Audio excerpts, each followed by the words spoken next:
Merci, Monsieur le Président. Un simple rappel de quelques points forts qui ont été débattus lors de la dernière commission des finances, en complément, bien sûr, du rapport sur le déroulé de la commission, qui s'est donc réunie lundi dernier à Châlons en Champagne. Et je voudrais par là même remercier d'abord les services pour la rapidité du compte-rendu qui a été fait dans la foulée de la réunion. Tout d'abord, souligner quand même le dynamisme dans le cadre des nouvelles recettes voulues par le précédent gouvernement et applicables au 1er janvier 2018. En effet, la part de TVA affectée aux régions et à la nôtre en particulier établit quand même un plus d'environ 10 millions par rapport à la DGD précédente. Il faut quand même le souligner et pas simplement le noyer.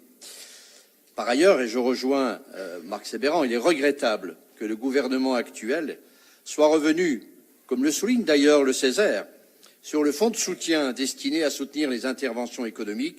C'est plus de 35 millions de moins, car ce fonds de soutien devait compléter la TVA.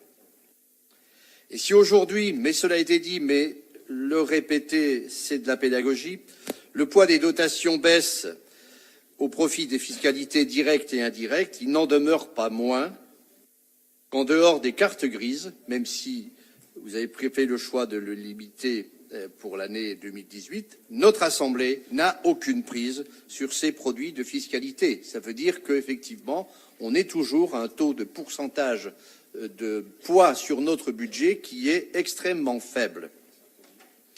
Durant cette commission, il y a eu quand même des inquiétudes et des interrogations qui ont été exprimées. Inquiétudes sur les budgets à venir, avec l'instauration du contrôle accru de l'État sur le budget des collectivités, avec une hausse maximale autorisée de 1,2%, inflation comprise, avec sanctions prévues en cas de dépassement, ça pose quand même de sérieux problèmes. Inquiétude également, mais vous en avez parlé, Monsieur le Président, sur le devenir des ressources liées à la formation professionnelle et sur le rôle des régions en la matière. Bien sûr, nous soutiendrons toutes les initiatives dans ce sens. Enfin, des interrogations.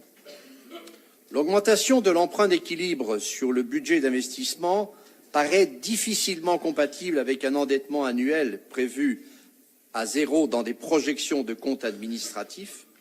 En effet, des projections de comptes administratifs sont difficilement lisibles dans la présentation d'un budget primitif.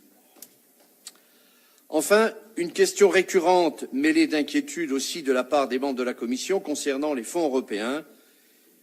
En accord avec le vice-président François Werner, nous tiendrons une réunion spécifique sur ce sujet qui sera prévue avant, vraisemblablement, la plénière du mois de mars. C'est prévu le 29 mars prochain. Voilà, Monsieur le Président, les compléments que je voulais ajouter concernant le budget primitif qui ont été débattus, je le dis, à cette commission. Merci. Merci beaucoup, Monsieur.